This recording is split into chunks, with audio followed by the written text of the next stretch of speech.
إن الله وملائكته يصلون على النبي يا أيها الذين آمنوا صلوا عليه وسلموا تسليما اللهم صل على محمد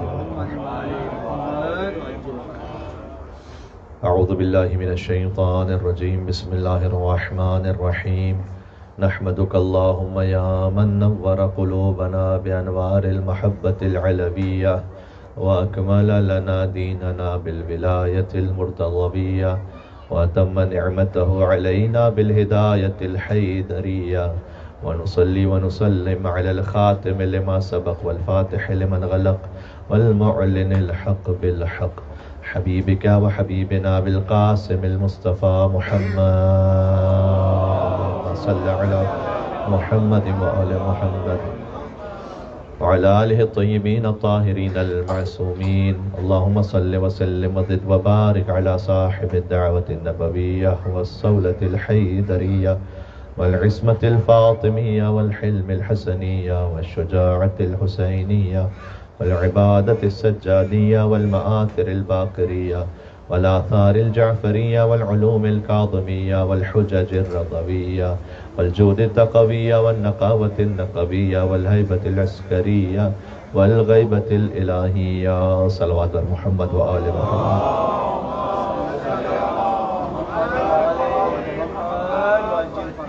أما بعد فقد قال الله الحكيم في كتابه المجيد بسم الله الرحمن الرحيم قد افلح من زكاها وقد خاب من دساها نعرہ صلوات.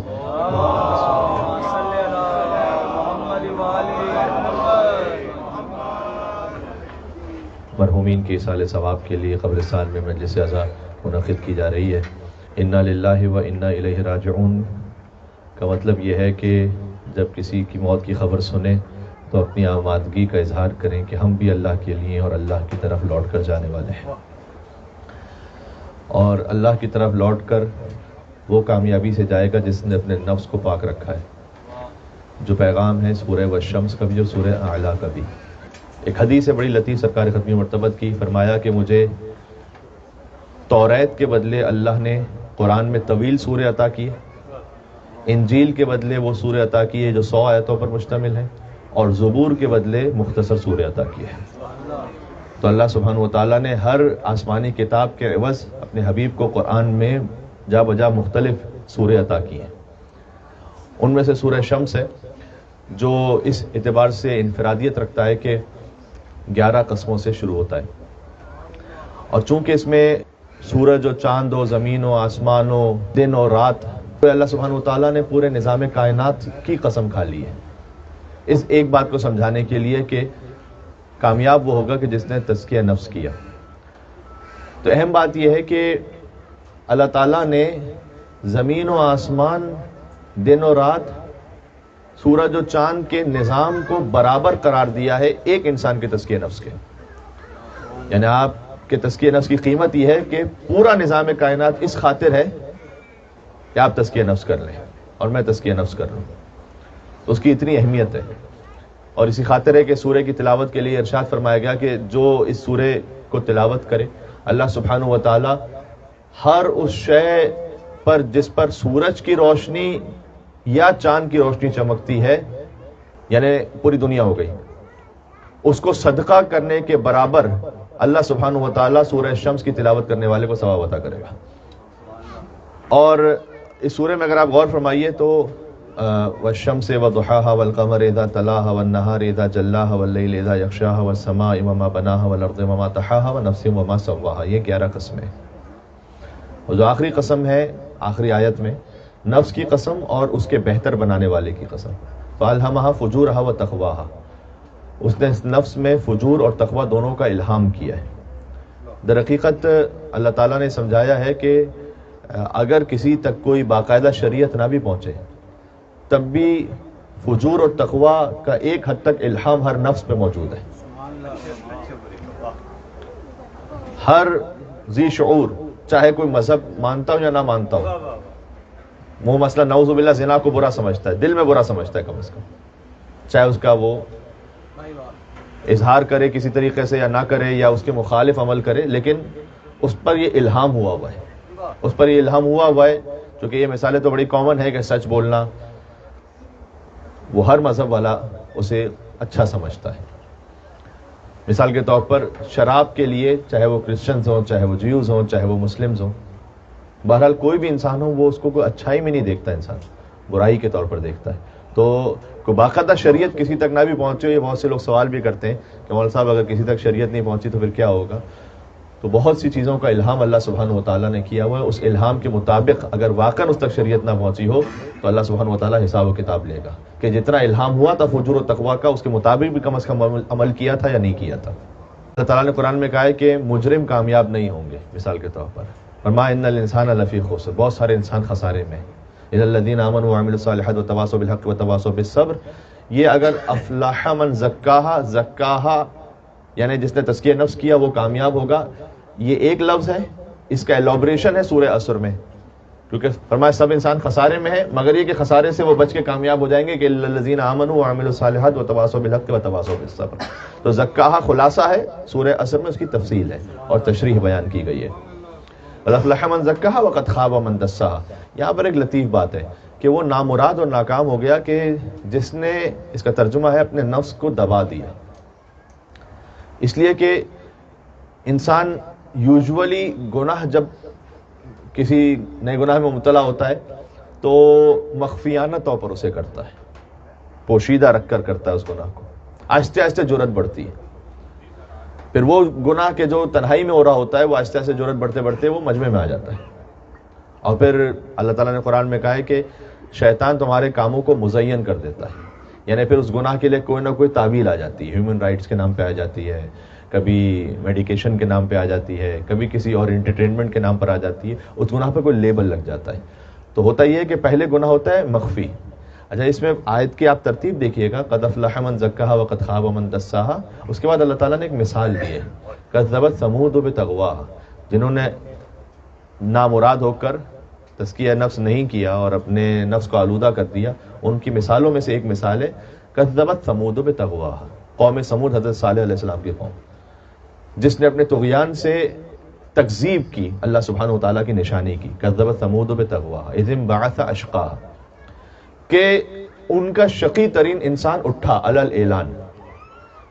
یہاں مفسرین نے لکھا ہے کہ پہلے نفس کا طغیان ہوتا ہے چھپا کر،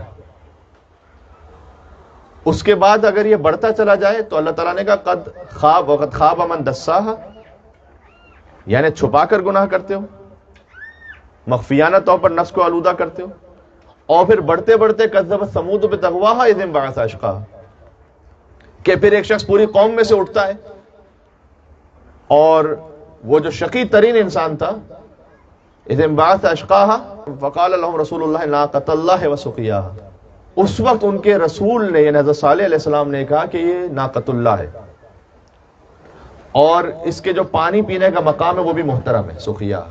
فکذبوہ فعقروہا، تو ان سب نے مل کر پھر نبی کی تکذیب کی اور حضرت صالح علیہ السلام کی اونٹنی جو ناقۃ اللہ ہے اس کی ٹانگوں کو کاٹ دیا. یہاں مولا علی علیہ السلام کی حدیث ہے کہ ایک شخص نے کام کیا تھا کہ اس نے ٹانگوں کو کاٹ دیا تھا، لیکن اللہ تعالیٰ نے پوری قوم کا نام لیا. فکذبوہ فعقروہا، سب نے مل کر اس کی کونچیں کاٹ دیں. تو مولا علیہ السلام نے فرمایا کہ اس کی وجہ یہاں پر یہ ہے کہ ایک شخص نے کام کیا تھا لیکن پوری قوم اس پر راضی تھی. تو اللہ تعالیٰ نے کہا کہ جیسے سب نے مل کر یہ کام کیا، اگر کام ایک نے کیا ہو لیکن قوم پوری راضی ہو تو سب اس میں مجرم بھی ہوتے ہیں، اور اگر کام ایک کوئی نیک کر لے اور پوری قوم اس کے ساتھ ہو تو اس کا مطلب یہ کہ پوری قوم اس ثواب میں شریک بھی ہوتی ہے. ایک مل کے صلوات بھیجیں محمد و آل محمد پر، اللہم صلی علی محمد و آل محمد. اس طرح سے ایک حدیث ہے کہ اگر کوئی سنت سیئہ کو جاری کر دے اور بعد میں کوئی اس پر عمل کرے، مثلا فرض کیجئے، میں مثال دے رہا ہوں کہ جس نے پہلی مرتبہ کسی شادی کی یا برتھ ڈے کی تقریب میں فرسٹ ٹائم جس نے کبھی میوزک کا کوئی ارینجمنٹ کیا ہوگا، اس سے پہلے کسی کو ایسا خیال نہیں آیا ہوگا، یا فرسٹ ٹائم کسی نے کوئی بے حجابی کے لیے کوئی ارینجمنٹ کیا ہوگا، تو اس نے تو اپنے شوق میں ایک کام کیا، اس کے بعد اس کو دیکھ کر جتنوں نے کام کیا خیال رکھا کریں کہ ہماری تھوڑی سی بچوں کی دنیا کی خوشی یا کبھی اپنی کوئی انٹرٹینمنٹ وہ کسی کے لیے ہمیشہ کا عذاب نہ بن جائے. کیونکہ امام نے فرمایا کہ اگر کسی نے سنت سیئہ کو جاری کیا ہے تو اس پر عمل کرنے والوں کے گناہ میں وہ شریک ہوگا بغیر یہ کہ ان کے عذاب میں کوئی کمی ہوگی. اور پھر یہ بھی فرمایا کہ اگر کسی نے سنت حسنہ کو جاری کیا تو ہر عمل کرنے والے کے ثواب میں یہ شریک ہوگا بغیر یہ کہ ان کے اجر میں کوئی کمی ہوگی. یعنی ان کو تو برابر سے اجر ملے گا لیکن اسے بھی اجر ملتا جائے گا. اب مثال کے طور پر ایک مثال دے رہا ہوں. سید ابن طاؤس وہ پہلی شخصیت تھے جنہوں نے جشن تکلیف کا اہتمام کیا. یعنی یہ کہ اگر ایک بچہ جو ہے وہ بالغ ہو جائے اور اس پر شرعی تکلیف آ جائے تو اس کے احساس دلانے کے لیے کہ بھئی آج سے آپ کا ایک ایک گناہ بھی لکھا جا رہا ہے. نیکیاں تو پہلے سے لکھی جا رہی تھیں لیکن اب سے گناہ بھی لکھا جا رہا ہے تو ذرا محتاط رہیں. کوئی قضا نماز نہیں ہونی چاہیے, اب روزہ قضا نہیں ہونا چاہیے, اب مالی عبادات کے بارے میں آپ کو محتاط رہنا ہے, اللہ تعالیٰ نے خود واجب کیا. تو اگر کوئی اس کا اہتمام کرے تو جنہوں نے سب سے پہلے اس کے لیے احساس دلایا تھا آج تک ہر ایک کے ثواب میں وہ شریک ہیں. بات واضح ہو رہی؟ فَكَذَّبُوهُ فَعَقَرُوهَا وَدَمْدَمَ عَلَيْهِمْ رَبُّهُمْ بِذَنبِهِمْ فَسَوَّاهَا. تو ان سب نے مل کر حضرت صالح علیہ السلام کی قوم کے لیے یہ کہ حضرت صالح نے ان سے کہا تھا کہ تم جن بتوں کو پوجتے ہو میں ان سے ایک درخواست اور فرمائش کر دیتا ہوں, اگر وہ پوری کر لیں تو میں تمہارے درمیان سے چلا جاؤں گا, اور اگر پوری نہ کر سکے تو تم میرے رب سے کوئی فرمائش کر دو اور وہ پوری ہو جائے تو اس پر ایمان لے آؤ گے. تو حضرت صالح علیہ السلام نے بتوں سے بات کی, لازمی سی بات ہے کوئی جواب نہیں ملا انہیں. تو حضرت صالح کی قوم کے 70 لوگ آئے ان کے پاس اور حضرت صالح علیہ السلام نے کہا کہ اب تم اگر کچھ چاہتے ہو تو بیان کرو تو میرا رب وہ خواہش پوری کر دے گا. تو وہ ایک پہاڑی کے پاس تھے تو انہوں نے کہا کہ ہم یہ چاہتے ہیں کہ ابھی ابھی اسی وقت یہ پہاڑی شق ہو جائے اور اس سے ایک اونٹنی برآمد ہو کہ جو حاملہ ہو 10 ماہ سے, اور وہ اونٹنی آتے ہی ایک بچہ بھی جنے فوراً. حضرت صالح علیہ السلام نے کہا کہ اگر یہ نشانی پوری ہو گئی اور اس کے بعد بھی کوئی کفر پر رہا تو اللہ کے سخت ترین عذاب میں آئے گا. تو انہوں نے کہا کہ جی ٹھیک ہے پوری کر دیجیے. تو پہاڑ جو ہے شق ہو گیا, اونٹنی باہر آئی, 10ویں ماہ سے حاملہ تھی. انہوں نے کہا کہ ابھی ابھی بچہ بھی جنے, اس وقت بچہ بھی جن دیا اس نے. اب وہ چلتا پھرتا معجزہ تھی اور وہ جو کفر کرنے والے تھے ان کے درمیان سامنے ایک اللہ کی نشانی تھی. اللہ تعالیٰ نے ناقۃ اللہ کا ہے, اللہ کا ناقہ. حضرت صالح علیہ السلام نے کہا کہ نہر سے ایک دن یہ پانی پیے گی اور اسے کوئی اذیت نہ دے, ایک دن تم پانی پیو گے. اور وہ جہاں کہیں زراعت ہوتا مطلب وہاں پر وہ اپنا گھاس وغیرہ چرتی بھی تھی لیکن اس سے اتنا زیادہ دودھ حاصل ہوتا تھا اور اتنا زیادہ فائدہ حاصل ہوتا تھا کہ پوری آبادی اسے سیراب ہوتی تھی. تو اللہ سبحانہ و تعالیٰ نے ایک بہت روشن اور واضح دلیل پیش کی.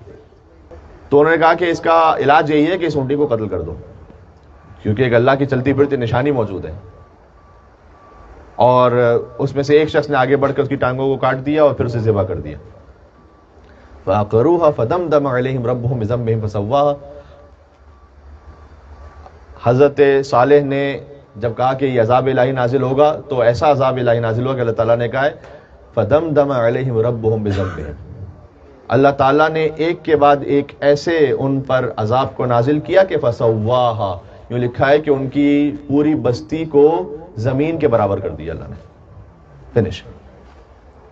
وَلَا يَخَافُ عُقْبَاهَا, اور اللہ تعالیٰ نے کہا کہ ہمیں خوف بھی نہیں ہے کہ اس کے انجام میں کیا ہوگا, تو ہم نے کر دیا وہ کر دیا. یا شیعہ سنی روایات میں ہے, قرطبی نے لکھا ہے اور بھی اہل سنت مفسرین نے اور شیعہ مفسرین نے بھی, اور ہم نے اس کو میڈیا پر اہل سنت علماء سے سنا بھی 21 رمضان کی ٹرانسمیشن میں, اس لیے میں آپ کی خدمت میں عرض کر رہا ہوں کہ یہ دونوں جگہ روایات موجود ہیں کہ اشقی الاولین, پہلا شقی وہ تھا کہ جس نے حضرت صالح علیہ السلام کی اونٹنی کو ذبح کیا, اور اشقی الاخرین وہ ہے کہ جس نے علی ابن ابی طالب علیہ السلام کے فرق اقدس پر ضربت لگائی. چونکہ ناقۃ اللہ بھی اللہ کی نشانی ہے اور خود حجت اللہ علی ابن ابی طالب اللہ کی سب سے بڑی نشانی ہے.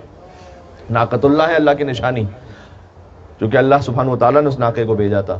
اس طرح سے مولا کائنات نے فرمایا ہے کہ ما للہ آیۃ اکبر منی, اللہ سبحانہ و تعالیٰ کی کوئی نشانی مجھ سے بڑی نہیں ہے, یعنی سب سے بڑی نشانی میں ہوں. نبع عظیم بھی علی ابن ابی طالب ہے, السلام علیہ آیت اللہ العظمیٰ، مولا علی علیہ السلام کی زیارت کے جملے، سلام ان پر کہ جو اللہ کی عظیم ترین نشانی، السلام علیہ آیت اللہ العظمیٰ، اے آیت اللہ العظمیٰ آپ پر سلام ہو، کیونکہ اللہ کی سب سے بڑی نشانی امیر المومنین علی بن ابی طالب علیہ السلام ہے۔ تو جو اشق الاولین ہے وہ ہے کہ جس نے ناقہ صالح کو ذبح کیا، اور اشق الاخرین یعنی آخرین میں سب سے زیادہ شقی وہ ہے کہ جس نے علی بن ابی طالب علیہ السلام پر ضربت لگائی۔ اللہ سبحانہ و تعالیٰ میں تزکیہ نفس کی توفیق عطا فرمائے۔ عید وہ موقع ہے کہ جب ایک زمینہ فراہم ہو جاتا ہے کہ اپنے رب سے کوئی قریب ہو سکے، تو جائزہ، یعنی جائزہ کا مطلب ہے عربی زبان میں جو جائزہ ہوتا ہے یعنی تحفہ، ہدیہ لینے کا دن ہے۔ اللہ سبحانہ و تعالی ہمیں بہترین وہ ہدیہ کہ جو اس کے بندوں کے لیے ممکن ہے وہ ہمیں عطا فرمائے انشاءاللہ سے۔ تو یہاں دعائے کمیل کا وہ جملہ یاد آ رہا ہے کہ پروردگار میرے ساتھ وہ سلوک نہ فرما کہ جس کا میں اہل ہوں، بلکہ وہ سلوک فرما جس کا تو اہل ہے۔ اگر وہ سلوک جس کا میں اہل ہوں تو پھر کچھ بھی کو ڈیزرو نہیں کرتے، کچھ بھی ڈیزرو نہیں کرتے۔ وہ سلوک کہ جس کا اللہ سبحانہ و تعالیٰ اہل ہے، تو اللہ کس کا اہل ہے؟ ابھی آپ نے نماز عید کے قنوت میں پڑھا اللہم اہل الکبریاء، اللہ اس کا اہل ہے، اہل الکبریاء والعظمہ واہل الجود والجبروت واہل العفو والرحمہ واہل التقوی والمغفرۃ، اللہ تعالیٰ اس کا اہل ہے۔ ایک مل کے صلوات بیت محمد وآل محمد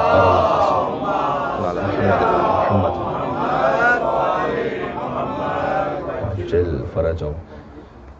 تو اگر اللہ تعالیٰ اپنی اہلیت کے مطابق عطا کرے تو وہاں سے پھر عفو ہے، درگزر ہے، رحمت ہے، کبریائی ہے۔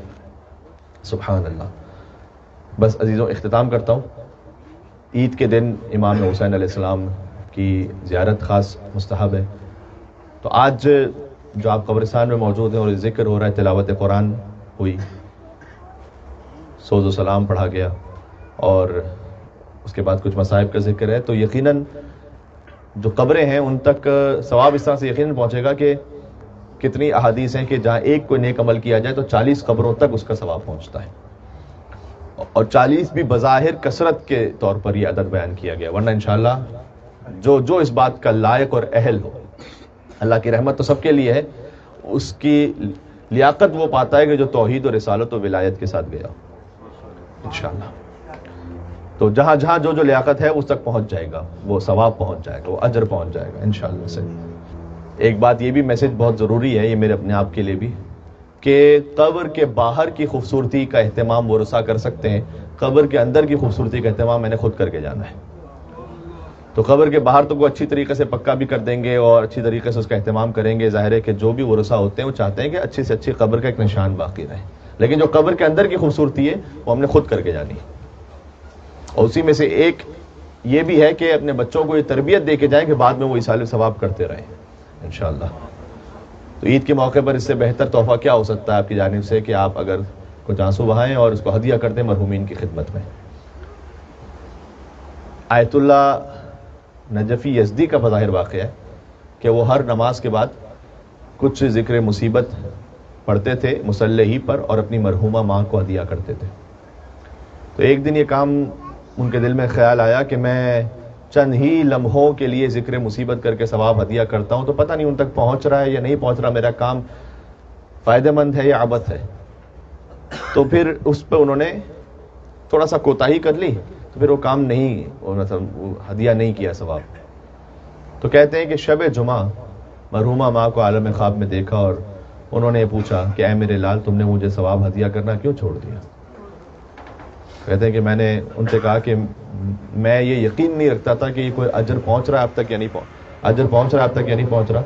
تو انہوں نے بیان کیا کہ اے میرے لال جب تم مجھے حسین کے مصائب پڑھ کر ثواب ہدیہ کرتے تھے تو فرشتہ روزانہ ایک نور کا طبق لے کر میرے پاس آتا تھا اور کہتا تھا کہ یہ وہ ہدیہ ہے جو تمہارے بیٹے نے تمہیں دنیا سے بھیجوایا ہے۔ تو بالخصوص جن کے عزیز اس قبرستان میں مدفون ہے وہ بھی نیت کر لیں، اور جہاں تک بھی آپ کے عزیز مدفون ہے وہاں تک ایصال ثواب تو پہنچتا ہے۔ امام موسیٰ کاظم علیہ السلام نے فرمایا ہے کہ اگر تم ہم اہل بیت کی زیارت پر آنے کی قدرت نہ رکھتے ہو تو ہمارے صالح ماننے والوں کی قبروں پہ جاؤ۔ کتنا عظیم مقام اور درجہ ہے، ذرا سوچئے گا۔ دیکھیں ماشاءاللہ سے تقریباً ہم میں سے ہر ایک شاید مالی طور پر یہ استطاعت رکھتا ہو کہ کربلا جا سکے انشاءاللہ، لیکن یہ حدیث ہمارے لیے اس وقت کیوں ہے کہ آج تو میں اور آپ ظاہری طور پر قدرت نہیں رکھتے نا. آج اس وقت ظاہری اسباب کے اعتبار سے میں کہہ رہا ہوں کہ میں قدرت نہیں رکھتا کہ میں دفتن کربلا پہنچ جاؤں, دفتن مشہد پہنچ جاؤں, دفتن جنت البقیع پہنچ جاؤں. دل تو ہے وہاں پر لیکن وجود ہمارا فوراً نہیں جا سکتا. تو امام حسین کاظم نے فرمایا کہ جو ہماری قبور پر آنے کی قدرت نہ رکھتا ہو, اسے چاہیے کہ ہمارے صالح ماننے والوں کی قبروں پہ جائے تو اسے ویسا ہی ثواب ملے گا جیسے وہ اہل بیت اطہار کی قبور پہ پہنچ کے زیارت کر رہا ہوں. اور آگے یہ بھی فرمایا کہ جو ہم سے نیکی کرنے پر قدرت نہ رکھتا, اسے چاہیے کہ ہمارے صالح ماننے والوں کے ساتھ نیکی کرے. یعنی اگر تم نے ان کے ساتھ نیکی کی تو ایسا ہے کہ جیسے ہم اہل بیت کے ساتھ نیکی کی. سبحان اللہ, کیا کہنا. تو یہ انشاءاللہ پیغام اور میسج پہنچ گیا. یہ سب کچھ ہے نفس کی طہارت سے. مجلس قبول ہے نفس کی طہارت سے, نماز قبول ہے نفس کے تزکیے سے, عبادت قبول ہے, صدقہ قبول ہے, فطرہ قبول ہے نفس کے تزکیے سے. نفس کا تزکیہ نہیں تو کچھ بھی قبول نہیں. انما یتقبل اللہ من المتقین. عزیزوں بات ختم ہو گئی. نفس کا تزکیہ حاصل کرنے کے لیے اہم ترین وسیلہ ہے آنسو بہانا, کلینزنگ ہو جاتی ہے. اور آنسوؤں کے لیے آسان ترین جو وسیلہ اور ذریعہ اور اہم ترین وسیلہ میں فراہم کیا گیا وہ یا حسین ہے. لا یذکرونی مؤمن الا بکا. امام نے فرمایا, خود امام حسین کا کلام ہے یہ, کہ کوئی مومن ایسا نہیں کہ جس کے سامنے میرا ذکر ہو الا بکا, مگر یہ کہ وہ روئے گا. اللہ اکبر. اگر آپ امام حسین علیہ السلام کے ذکر پر رو سکیں, میں اس پہ ضرور یہ کہوں گا کبھی انسان کی کیفیت ہوتی ہے کہ دفعتاً اسے رونا نہ بھی آ پائے, لیکن بہرحال آپ کے طریقے میں یہ ہے کہ جہاں امام حسین کا نام آئے گا تو آپ روئیں گے. تو یہ خود ایمان کی علامت, اس لیے کہ امام نے کہا کہ لا یذکرونی مومن, ہر انسان نہیں, لا یذکرونی مومن, مومن کوئی ایسا نہیں ہوگا کہ اس کے سامنے میرا ذکر ہو الا بکا, مگر یہ کہ وہ روئے گا. ہائے ہائے. معرکہ قوت اسلام کے جوہر 6 ماہ کی مدت میں قیامت کے برابر. جناب نجم افندی صاحب کا کلام ہے. امام حسین علیہ السلام کی ہر قربانی ہی عظیم الشان ہے, لیکن مقدرات خدائے عزیز و علیم میں یہ طے تھا کہ ایک ایسی قربانی حسین ابن علی سے لی جائے کہ جو دفتر کربلا کا باب آخر بن جائے. اور حسین اس قربانی کے لیے جو باب الحوائج ہے لے آئے اپنے 6 ماہ کے علی اصغر کو. معرکہ قوت اسلام کے جوہر 6 ماہ کی مدت میں قیامت کے برابر. ننھے سے مجاہد علی اصغر, علی اصغر چتمن میں چھپائے ہوئے اکبر کی جوانی, مٹھی میں دبائے ہوئے سجاد کے جوہر.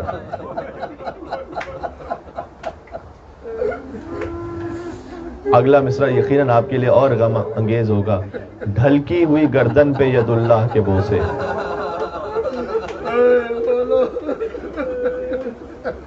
ڈھلکی ہوئی گردن پہ ید اللہ کے بوسے, سوکھے ہوئے ہونٹوں پہ تصدق لب کوثر.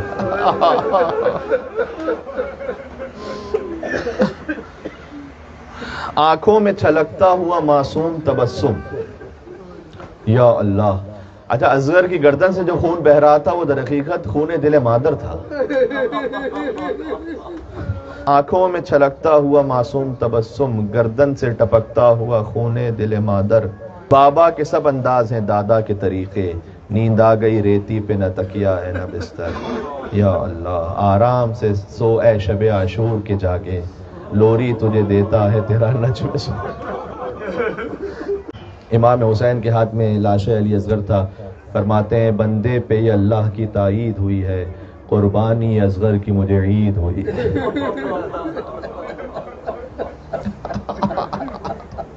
یہ محسوس کیا آپ نے؟ حسین فرما رہے تھے, یہ حسین ابن علی کا جگر تھا, کہتے تھے رضن بقضائک و تسلیما لامرک. بندے پہ یہ اللہ کی تائید ہوئی ہے, قربانی اصغر کی مجھے عید ہوئی ہے. امام حسین علی اصغر کے لاشے کو لے کر آگے بڑھے 7 مرتبہ اور 7 مرتبہ پیچھے ہٹے. فرماتے تھے انا للہ و انا الیہ راجعون. فقط یہ ایک واحد لاشا ہے جو امام حسین علیہ السلام نے دفنایا پشت خیمہ جا کر. اس کی کیا مصلحت ہے تو امام ہی جانتے ہیں, ہم کیا جانے کہ کتنی مصلحتیں ہوں گی اس میں. بظاہر ایک بات کی سمجھ میں آتی ہے کہ امام جانتے تھے کہ ان کا لاشا پامال ہو جائے گا, تو اگر لاش علی اصغر بھی بے دفن رہ جائے, تو اگر اصغر کا لاشا پامال ہو جائے, تو اگر حسین کا لاشا پامال ہو تو جسم ٹکڑے ٹکڑے ہو جائے گا, اصغر کا تو لاشا ہی نہیں بچے گا. پھر ایک وجہ شاید یہ ہو. دوسری ایک وجہ علماء نے یہ بھی لکھی ہے, آئے یاد کریں امام حسین کی ماں کو. دوسری ایک وجہ علماء نے لکھی کہ شاید یہ وجہ ہو کہ کیونکہ امام حسین جانتے ہیں کہ میری ماں قتل گاہ میں آئیں گی, اور جب وہ تشریف لائیں گی تو اگر انہوں نے میرا اصغر دیکھا تو انہیں اپنا محسن یاد آئے گا پھر,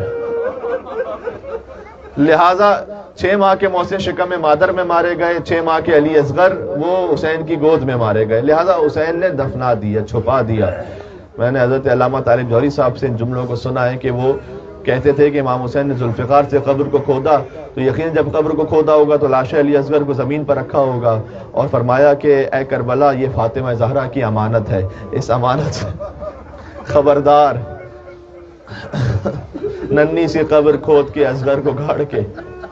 میر انیس کا یہ مصرع سن لیجئے گا, میں اس کے بارے میں آپ گزارش کرتا ہوں کہ مصرے میں ہے کیا. ننھی سی قبر کھود کے اصغر کو گاڑ کے شبیر اٹھ کھڑے ہوئے, ہائے ہائے دامن کو جھاڑ کے. دامن کو جھاڑنے کا ایک لفظی مطلب ہے کہ جب امام حسین اٹھے ہوں گے خاک سے تو اپنے دامن کو جھاڑا ہوگا. اس کا ایک معنوی پہلو بھی ہے. دامن جھاڑنے کا مطلب ہوتا ہے پر کچھ نہیں بچا پروردگار. عید الفطر کا موقع ہے, امام حسین کو ان کے 6 ماہ کے علی اصغر کا پرسہ دے کر, بلکہ لفظ بدل دوں فاطمہ زہرا کو ان کے پوتے کا پرسہ دے کر دعا مانگ لیجئے گا, انشاءاللہ رمضان کی عبادتیں قبول ہوں, اطاعت قبول ہو. 30 دن تک آپ نے روزہ رکھا, اعمال شب قدر کیے, قرآن سر پر رکھ کر بھی کہا یا اللہ کا ہے بے محمد بے علی بے فاطمہ بالحسن بالحسین, ائمہ علیہ السلام کا وسیلہ پیش کیا ہے. علی اصغر باب الحوائج ہیں, ان کے صدقے میں حاجات پوری ہوتی ہیں. اگر کوئی اس مجمع میں مریض ہے, میں خاص کچھ ملتمسین ہیں ان کے لیے دعا کرتا ہوں, اللہ تعالیٰ شفائے کاملہ عاجلہ عنایت فرمائے. جو میر انیس علیہ الرحمٰن نے کہا کہ شبیر اٹھ کھڑے ہوئے دامن کو جھاڑ کے, یعنی پروردگار اب کچھ نہیں بچا, دامن جھاڑ دیا, یعنی اکبر دے دیا, عباس دے دیا, اب 6 ماہ کا علی اصغر بچا تھا وہ بھی دے دیا. اب کوئی حسین کہنا چاہتے تھے پروردگار اب 2 چیزیں بچی ہیں, ایک بہن کی چادر ہے, ایک بچی کی بالیاں ہیں, وہ شام غریبہ دوں گا. بہن کی چادر دے دی کوفہ سے شام کی راہ میں, سکینہ کے رخسار دے دیے کہ جو تماچے لگتے رہے اور بالیاں چھنتی رہے. وَسَيَعْلَمُ الَّذِينَ ظَلَمُوا عَلَى مُحَمَّدٍ أَيَّ مُنْقَلَبٍ يَنْقَلِبُونَ إِنَّا لِلَّهِ وَإِنَّا إِلَيْهِ رَاجِعُونَ رضا بقضائك وتسليما لأمرك أمن يجيب المضطر إذا دعاه ويكشف السوء أمن يجيب المضطر إذا دعاه ويكشف السوء. ساری حاجات کے لیے أمن يجيب المضطر إذا دعاه ويكشف السوء أمن يجيب المضطر إذا دعاه ويكشف السوء أمن يجيب المضطر إذا دعاه ويكشف السوء. اللهم عجل لوليك الفرج والعافية والنصر. اللهم صل على فاطمة وأبيها وبعلها وبنيها والسر المستودع فيها بعدد ما أحاط به علمك. خانوادہ زہرا پر بلندتر صلوات. اللهم صل على محمد وعلى محمد وعجل فرجهم. جزاك الله.